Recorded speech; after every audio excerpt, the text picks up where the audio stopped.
Chapter 3. Shelter. When Jess opened her eyes, it must have been about 10 o'clock in the morning. She sat up and looked all around her. She could see dimly the opening where they had come into the woods. She looked around to see that her family was still safely by her. Then she looked up into the sky. At first, she thought it must still be night, and then she realized that the darkness was caused by an approaching storm. Whatever shall we do now?" demanded Jess of the air. She got up and looked in every direction for shelter. She even walked quite a little way into the woods and down a hill, and there she stood, not knowing what to do next. "I shall have to wake Henry up," she said at last.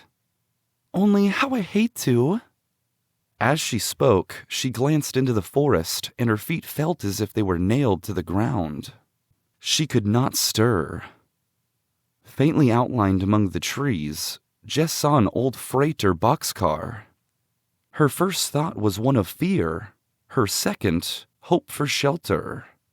As she thought of shelter, her feet moved and she stumbled toward it. It really was a freight car.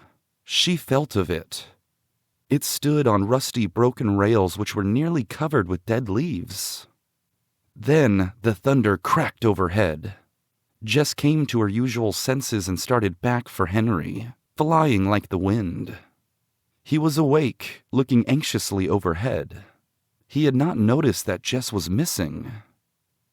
"Come," panted Jess. "I found a place. Hurry, hurry."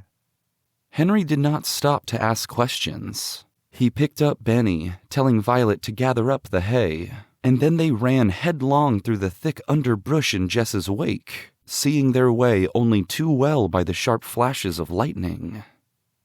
"It's beginning to sprinkle," gasped Henry. "We'll get there all right," Jess shouted back. "It's not far. Be all ready to help me open the door when we get there." By sheer good fortune, a big tree stump stood under the door of the freight car, or the children never could have opened it. As it was, Jess sprang on the stump, and Henry, pausing to lay Benny down, did likewise. Together, they rolled back the heavy door about a foot. "That's enough," panted Jess. "I'll get in, and you hand Benny up to me." "No," said Henry quietly. "I must see first if anyone is in there." "It will rain," protested Jess. "Nothing will hurt me." But she knew it was useless to argue with Henry, so she hastily groped in the bag for the matches and handed them to her brother. It must be confessed that Jess held her breath while Henry struck one and peered about inside the car. "All's well," he reported. "Come in, everybody." Violet passed the hay up to her brother and crawled in herself. Then Jess handed Benny up like a package of groceries, and, taking one last look at the angry sky and waving trees, she climbed in after him. The two children managed to roll the door back so the crack was completely closed before the storm broke. But at that very instant, it broke with a vengeance. It seemed to the children that the sky would split. So sharp were the cracks of thunder, but not a drop of rain reached them in their roomy retreat. They could see nothing at all, for the freight car was tightly made, and all outside was nearly as black as the night. Through it all, Benny slept on.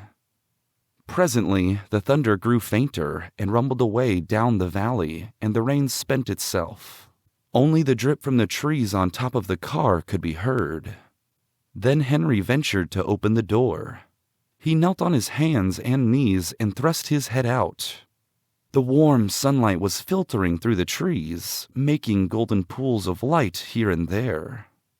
The beautiful trees, pines, and white birches and oaks grew thickly around, and the ground was carpeted with flowers and wonderful ferns more than a yard high. But most miraculous of all was a miniature waterfall, small but perfect, where the same little brown brook fell gracefully over some ledges and danced away down the glen. In an instant, Jess and Violet were looking over Henry's shoulder at the pretty sight. "How different everything looks with the sun shining," exclaimed Jess. "Things will soon be dry at this rate." "It must be about noon," observed Henry, looking at the sun, and as he spoke, the faint echo of mill bells in the distance was heard. "Henry," said Jess sharply, "let's live here." "Live here?" repeated Henry dully. "Yes, why not?" replied Jess. "Nobody uses this car, and it's dry and warm. We're quite far away, and yet we are near enough to a town so we can buy things. And we're near water," added Violet. Jess hugged her sister. "So we are, little mouse," she said. "The most important thing of all." "But," began Henry. "Please, Henry," said Jess excitedly. "I could make this old freight car into the dearest little house, with beds and chairs and a table and dishes." "I'd like to live here too," said a determined little voice from the corner. "But I don't want to unless—" "Unless what?"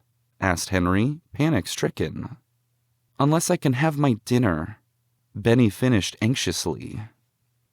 "We'll have something to eat right away, old fellow," said Henry, thankful it was no worse, for he himself was beginning to see what a cozy home the car really would make. Jess cut the last loaf of bread into 4 pieces, but alas, it was very dry. The children were so hungry that they tore it with their teeth like little dogs, but Benny was nearly crying. He did not actually cry, however, for just at the crucial moment, Violet started a funny story about Cinnamon Bear eating bread crusts out of the ash can. "We ought to have some milk," said Jess quietly to Henry. "He shall have milk," replied Henry. "I'll go down the railroad track to the town and get some." Jess counted out $1.10 and handed it to Henry. "By the time our $4 are gone, you will have some work to do," she said. All the same, Henry did not like to begin his trip. "How I hate to leave you alone, Jess," he said miserably. "Oh, don't you worry," began Jess lightly. "We'll have a surprise for you when you get back. You just wait and see." And she nodded her head wisely as Henry walked slowly off through the woods. The moment he was out of sight, she turned to Benny and Violet. "Now, children," she said, "what do you think we're going to do? Do you know what I saw over in the sunny part of the woods? I saw some blueberries." Oh, cried Benny, who knew what blueberries were. "Can't we have some blueberries and milk?" "We certainly—" began Jess, but the sentence was never finished, for a sharp crackle of dry leaves was heard. Something was moving in the woods.